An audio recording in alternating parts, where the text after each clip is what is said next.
Hello and welcome everyone. तो कैसे हैं आप सभी लोग? मुझे उम्मीद है आप सभी बहुत बढ़िया और बहुत अच्छे होंगे और अपने जीएनएम एंट्रेंस एग्जाम की प्रिपरेशन बहुत ही अच्छी तरीके से कर रहे होंगे। और अपनी जीएनएम नर्सिंग एंट्रेंस एग्जाम की प्रिपरेशन आप अच्छे से नहीं कर रहे हो तो करना शुरू कर दो, क्योंकि मात्र आपके पास अब 24 दिन बचा है। कितना दिन बचा है? 24 दिन बचा हुआ है। उससे ज़्यादा अत्यधिक समय आपके पास नहीं है एंट्रेंस एग्जाम की प्रिपरेशन करने के लिए। ठीक है, कितना समय बचा हुआ है? मात्र 24 दिन। आज हम इस वीडियो में हम विटामिन का पार्ट 2 सॉल्व करने वाले हैं। क्या करने वाले हैं? विटामिन का पार्ट 2 सॉल्व करने वाले हैं। और जिन भी स्टूडेंट ने पार्ट 1 नहीं देखा है तो प्लीज़ वो जा करके देखिए। डिस्क्रिप्शन बॉक्स में पार्ट 1 का जो लिंक है प्लेलिस्ट का, वो मैंने डाल दिया है। आप जीके की सारी प्लेलिस्ट वहाँ से फॉलो कर सकते हो, कोई दिक्कत परेशानी की बात नहीं है। देखो, चैनल पर नए हो तो सब्सक्राइब कर देना, क्योंकि जीएनएम नर्सिंग एंट्रेंस एग्जाम के लिए सिर्फ एकमात्र ये चैनल होने वाला है जो कि आपको फ्री ऑफ कॉस्ट एकदम बेहतर से बेहतर, एकदम बढ़िया जोरदार कंटेंट पढ़ा रहा है। इससे बेहतर आपको कहीं पूरे यूट्यूब पे नहीं मिलेगा जीएनएम नर्सिंग एंट्रेंस एग्जामिनेशन के लिए, वो भी यूपी के लिए। किसके लिए? यूपी के लिए। और आपको पता है 28 जुलाई को आपको पेपर है, तो कहीं ना कहीं आप पढ़ने में लग जाओ। और जो क्वेश्चन मैं प्रैक्टिस कर रहा हूँ याद रखना, इन्हीं क्वेश्चंस में आएगा। इनसे बाहर जीके का एक भी क्वेश्चन नहीं आएगा, साइंस का भी नहीं आएगा। इंग्लिश मुझे थोड़ा कम आता है तो मैं इंग्लिश का प्रिपरेशन नहीं करा रहा हूँ। और साइंस में मेरे 10th क्लास में पूरे में से पूरे नंबर थे। आप बिलीव नहीं करोगे, आई गॉट 95% इन क्लास 10। ठीक है, तो आप ये सोच भी सकते हो मुझे साइंस में कितना दिलचस्पी और कितना मार्क्स आया था, तो मैं आपको कितना दिला सकता हूँ। तो कहीं ना कहीं अगर मेरे आए हैं तो आपका भी सिलेक्शन हो जाएगा। देखो, इससे पहले हमने 10 क्वेश्चंस किए थे और आज हम 20 क्वेश्चंस करने वाले हैं। टोटल विटामिन के 30 क्वेश्चन हो जाएंगे और ये भरपूर क्वेश्चन है। इससे बाहर आपके एग्जाम में क्वेश्चन विटामिन से रिलेटेड कोई भी नहीं आने वाला, ये मेरी गारंटी है। देखो, पहला क्वेश्चन क्या है देखेंगे। पहला क्वेश्चन, ज़्यादा देर ना करते हुए पहला क्वेश्चन देखेंगे। और जिन भी बच्चों ने व्हाट्सएप ग्रुप नहीं ज्वाइन किया हो, डिस्क्रिप्शन बॉक्स में लिंक है, ज्वाइन कर लेना है। वहीं पर आपको इसका लिंक PDF मिलेगी। ठीक है, the cause of short term और acute vitamin A poisoning is due to. देखो, अल्पकालिक या तीव्र विटामिन ए विषाक्तता का कारण है। यानी कि एक्यूट विटामिन ए नाम की पॉइजनिंग होती है, जहर होता है, वो किसके कारण होता है? क्या वो eating the liver of the mule deer, क्या वो कच्चा हिरण का मांस खाने के कारण होता है? क्या वो बफेलो का जिंदा मांस खाने के कारण होता है? या फिर एक ऑस्ट्रिच का लीवर खाने के कारण होता है? या फिर पोलर बियर के मांस को खाने के कारण होता है? अगर एक्यूट विटामिन की बात कर रहा है तो पोलर बियर के मांस के खाने के कारण होता है। और मैं आपको बता दूं, ये क्वेश्चन उतना इंपॉर्टेंट नहीं है, इस क्वेश्चन को आप लीव कर सकते हो। जिस क्वेश्चन को मैं मार्क करके बताऊँ, इसको नोट कर लो, तो याद रखना वो क्वेश्चन आपके एग्जाम में आने के इतने ज़्यादा चांसेस हैं, आप सोच भी नहीं सकते हो। क्या सोच भी नहीं सकते हो? वही मूव करेंगे नेक्स्ट क्वेश्चन पे। नेक्स्ट क्वेश्चन बहुत जोरदार और बहुत इंपॉर्टेंट है, और कहीं ना कहीं जीके के जहाँ पर भी एग्जाम में आता है उन एग्जाम्स में से क्वेश्चन बहुत बार पूछा गया है। इस क्वेश्चन में कहा गया है, which of the following is the most essential nutrient for the women during the initial stages of pregnancy to prevent birth defect. देखो, इस प्रश्न में कहा गया है, निम्नलिखित में से कौन सा पोषक तत्व गर्भावस्था के प्रारंभिक चरण के दौरान जन्म दोषों को रोकने के लिए एक महिला का सबसे आवश्यक है? इस क्वेश्चन में कहा गया है एक प्रेग्नेंट लेडी के लिए, ठीक है, और इनमें से कौन सा ऐसा न्यूट्रिएंट है, कौन सा न्यूट्रिएंट है जो कि गर्भावस्था में शुरुआती समय पर उसे देना चाहिए, ताकि प्रेगनेंसी में उसको कोई डिफेक्ट, कोई दुविधा, परेशानी ना आए। तो याद रखना, थायमिन बिल्कुल नहीं देते हैं, थायमिन एक विटामिन है। फॉलिक एसिड देते हैं। क्या देते हैं? फॉलिक एसिड के टैबलेट्स देते हैं। क्या देते हैं? ताकि उस फीमेल के अंदर कोई भी कमज़ोरी ना आए, कोई कमज़ोरी विकसित ना आए। फॉलिक एसिड के साथ साथ में हम आयरन की कुछ टैबलेट्स भी देते हैं। क्या देते हैं? फॉलिक एसिड और आयरन की कुछ टैबलेट्स भी देते हैं। हम मूव करेंगे तीसरे क्वेश्चन पे। और मैं बता दूं, ये PDF जिसको किसी को भी डाउनलोड करना होगा, आप क्या करोगे, व्हाट्सएप ग्रुप में डिस्क्रिप्शन बॉक्स का लिंक है, वहाँ पर टेलीग्राम और व्हाट्सएप दोनों जगह आपको ये चीज़ें मिल जाएंगी। नेक्स्ट क्वेश्चन है, which of the following food sources had the highest level of vitamin C. यानी कि इन सब में से किस में विटामिन सी सबसे ज़्यादा पाया जाता है? तो याद रखना, ऑरेंज जूसेस में। देखो, जो भी खट्टे पदार्थ होते हैं, जैसे कि आप मान सकते हो नींबू, नींबू को इंग्लिश में क्या कहते हैं? लेमन, टोमेटो,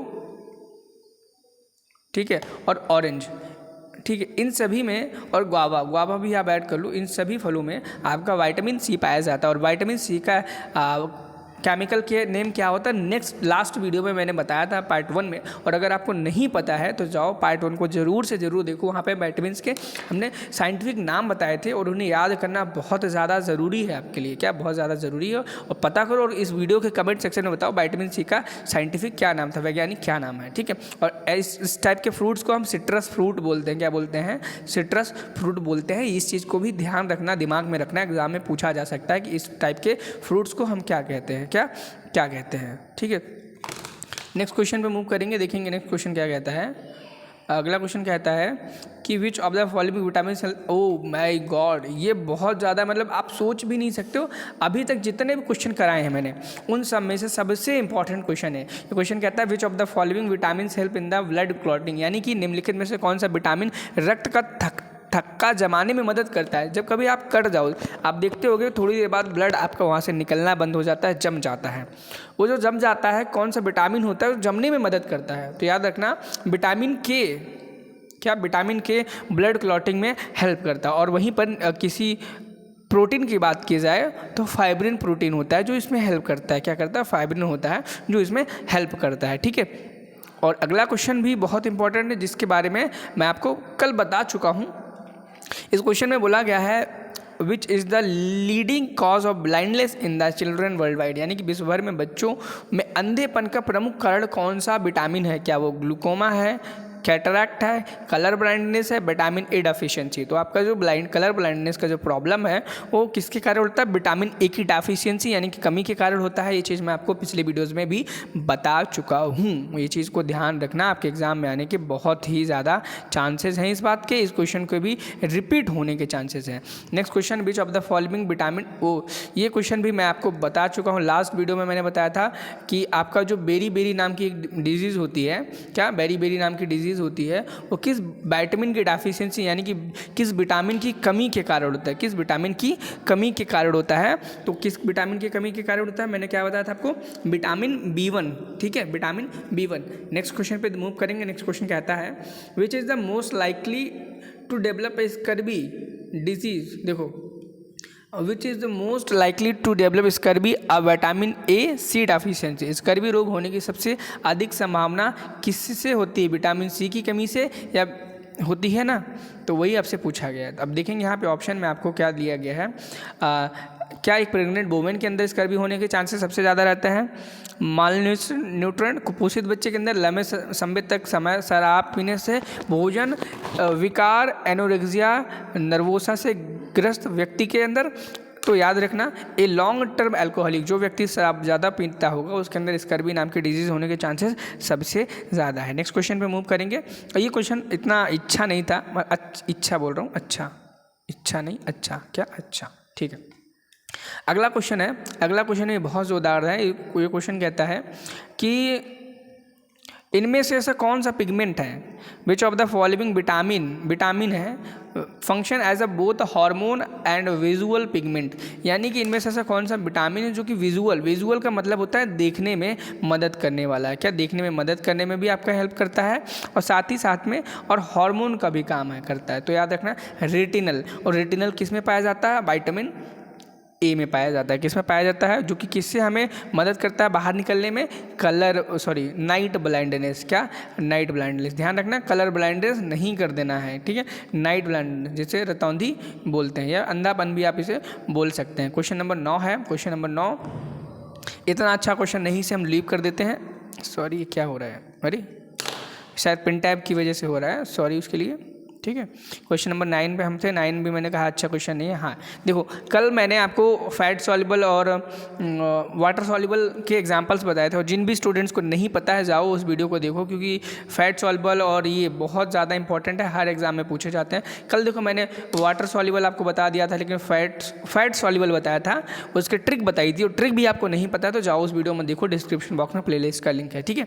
और यहाँ पर अगर आप देखोगे तो अगर फैट सॉल्युबल का क्या ट्रिक बताया था, फैट देख DEK, यही तो बताया था ना। तो यानी कि आपका फैट सॉल्युबल कौन कौन सा हो जाएगा, vitamin A, vitamin D, vitamin E, vitamin K। अब इसमें से देखो B नहीं है, C नहीं है, ये दोनों याद रखना है। ये वाटर सॉल्युबल है, क्या है, वाटर सॉल्युबल है, इस चीज़ को ध्यान रखना। अब आगे देखेंगे, यहाँ पे B12 और K लिया गया है। ए फैट देख DEK और कोई भी नहीं आ रहा है, तो यानी कि विटामिन K की कमी से आपका क्या होता है, फैट सॉल्युबल होता है। ठीक है, और बहुत बढ़िया क्वेश्चन है ये नेक्स्ट क्वेश्चन है, ये भी अत्यधिक इम्पॉर्टेंट क्वेश्चन है। पेलाग्रा नाम की डिजीज़ कल हमने पढ़ा था एक, ठीक है। तो नियासिन की कमी से होता है, क्या नियासिन की कमी से होता है, उसी के बारे में पूछा गया है। क्या उसी के बारे में पूछा गया कि नियासिन की कमी से कौन सा डिजीज़ होता है। तो याद रखना पेलाग्रा नाम की डिजीज़ होती है, पेलाग्रा नाम की डिजीज़ होती है। ये कैमरा मैं सही नहीं रख पा रहा हूँ, गड़बड़ हो जा रहा है, कोई ना कोई दिक्कत आ ही जा रही है। इसको थोड़ा छोटा कर लेते हैं, अब ठीक है, ठीक है। अगला क्वेश्चन, अब इस क्वेश्चन में कहा गया है which of the following vitamin serve as a hormone precursor. इनमें से कौन सा ऐसा विटामिन है जो कि हार्मोन अग्रदूत के रूप में कार्य करता है। तो याद रखना है विटामिन डी, क्या विटामिन डी ऐसा कार्य करता है। क्वेश्चन नंबर 21 बोल रहा हूँ, 13। ये अच्छा क्वेश्चन नहीं था इसीलिए मैंने छोड़ दिया। देखो मैं आपको वही क्वेश्चन प्रैक्टिस कराऊंगा जो क्वेश्चन इंपॉर्टेंट होंगे, लेकिन आप इन्हें पढ़ सकते हो, कोई दिक्कत नहीं। PDF आपको व्हाट्सएप ग्रुप पे और टेलीग्राम ग्रुप में मिल जाएगी। Which of the following vitamin is also known as cobalamin, यानी कि इनमें से कौन सा विटामिन है जिसको कोवैलामिन बोलते हैं। विटामिन B12, इस चीज़ के बारे में हमने कल वाले वीडियो में डिस्कस किया था। देखो इतने ही क्वेश्चन बनते हैं, बहुत ज़्यादा क्वेश्चन नहीं बनते हैं। आप देख रहे होंगे कि वही क्वेश्चन बार बार रिपीट हो रहा है। अब देखो क्वेश्चन नंबर 15 आपके काम का नहीं है, तो मैं इसे आपको नहीं कराऊंगा, आप छोड़ सकते हो, ठीक है। क्वेश्चन नंबर 16 भी आपके काम का नहीं है, आप इसे भी छोड़ सकते हो, ठीक है, बिल्कुल। अब क्वेश्चन नंबर 17 आपके काम का है, लेकिन इतना ज़्यादा इंपॉर्टेंट नहीं, आप छोड़ भी सकते हो, बट पढ़ लो कर लो तो अच्छा है। Which of the following food source of best source of vitamin A. देखो आपसे इस क्वेश्चन में बोला गया निम्नलिखित में से कौन सा खाद्य पदार्थ विटामिन ए के लिए सबसे अच्छा स्रोत होता है। यहाँ पे आपको स्वीट पोटैटो का एग्जाम्पल दिया गया है, तो याद रखना आप गोल्डन राइस भी इसका एक एग्जाम्पल हो सकता है। क्या हो सकता है, गोल्डन राइस, ठीक है, जिसे हम बासमती चावल बोलते हैं अंग्रेजी में, शायद वही वाला है, ठीक है। अब देखो अब यहाँ पे आपसे पूछ लिया गया विटामिन पूछा गया है वाटर सॉल्युबल, क्या वाटर सॉल्युबल, और वाटर सॉल्युबल के लिए मैंने क्या बोला था, बी और सी। बी से वाटर, सी से सॉल्युबल, मान लो यार क्या भाई क्या जाता है, BC हो गया ना, वही वाला BC, वो वाला नहीं, वही वाला जो कल मैंने बताया था कि B फॉर विटामिन B और C फॉर विटामिन C। अब देखो यहाँ पे B1 और B से जितने भी होंगे, B1 to B2 B3 B4 जितने भी होंगे सारे के सारे यहाँ पर आपके माने जाएंगे, और C तो विटामिन 1 C B2 ये सारे के सारे हो जाएंगे। तो ऑल ऑफ द अब पे आप टिक कर सकते हो, कोई इशू वाली बात नहीं है। क्वेश्चन नंबर 19 आने वाला है और आखिरी इसके बाद क्वेश्चन, और यहाँ पे एक क्वेश्चन है थोड़ा अगर पेपर टफ बनता है तो आपके एग्जाम में आने के चांसेस है, नहीं तो नहीं। मांसपेशियों में कमजोरी और लाल रक्त कोशिकाओं की नाजुकता में वृद्धि के कारण होते हैं, यानी कि weakness of the muscles and increase in the fragility of the red blood cells is cause due to. तो देखो इस क्वेश्चन में बोला गया मांसपेशियों में जो कमजोरी आती है, ठीक है, और लाल ब्लड होता है, जो रेड ब्लड सेल्स होती है उनके अंदर नाजुकता आ जाती है, बहुत मतलब फ्रेगल मतलब नाजुकता, यानी कि बहुत इतना वीक हो जाते हैं कि कोई भी अगर बैक्टीरिया करके अटैक करेगा तो रेड ब्लड सेल्स डिस्ट्रॉय हो जाएंगी। तो वो किस चीज़ की कमी की वजह से होता है, तो याद रखना विटामिन ए की वजह से होता है। किसकी वजह से होता है, विटामिन ई की वजह से होता है, ठीक है। अब देखो बहुत अच्छा क्वेश्चन है, कल ये नहीं हुआ था, क्या कल ये क्वेश्चन मैंने कहा था मुझे याद आएगा तो मैं बताऊंगा, लेकिन मैंने ये क्वेश्चन आपको यहाँ मिल गया। देखो विच of the following is the scientific name of vitamin के। विटामिन के का कौन सा साइंटिफिक नेम है, और आपको 4 ऑप्शन दिए गए हैं, एस्कॉर्बिक एसिड और उसके बाद टोकोफेरोल, पैंथोनिक एसिड और फाइटोडियोन। तो याद रखना फाइटोनिडियोन, ठीक है। तो याद रखो, देखो आज मैंने कितने कराए, 20 क्वेश्चन आपको करा दिए, 20 में से नहीं तो आप 15 मान लो, कितने 15 आज कराए, 10 कल कराए थे, टोटल विटामिन के आपके 25 क्वेश्चन हो गए। गारंटी है इन 25 क्वेश्चन से आपका एक क्वेश्चन भी नहीं आएगा। अब इस 2 चैप्टर्स में आपको याद क्या रखना है, आप देखो फैट सॉल्युबल विटामिन याद रखना और वाटर सॉल्युबल विटामिन याद रखना, और ये जो है इनके साइंटिफिक नेम याद कर लेना, साइंटिफिक नेम याद कर लेना, और इनसे इनकी डिफिशियंसी होने से, इनकी कमी के कारण कौन सी बीमारी होती है उसको भी ध्यान रख लेना, ठीक है। इतना कर लेना विटामिन में, इसके बाहर नहीं जाने वाला, कुछ भी हो जाए, चाहे तूफान आ जाए, कुछ भी आ जाए, कुछ भी आ जाए, ठीक है। और उसके बाद क्या करना है, आपको चैनल को सब्सक्राइब करना है, व्हाट्सएप ग्रुप को ज्वाइन करना है और कुछ भी नहीं करना है। और प्लेलिस्ट मिल जाएगी डिस्क्रिप्शन बॉक्स में, आप वहाँ से पढ़ सकते हो। तो मिलते हैं नेक्स्ट वीडियो में। Thank you, have a nice day, bye bye.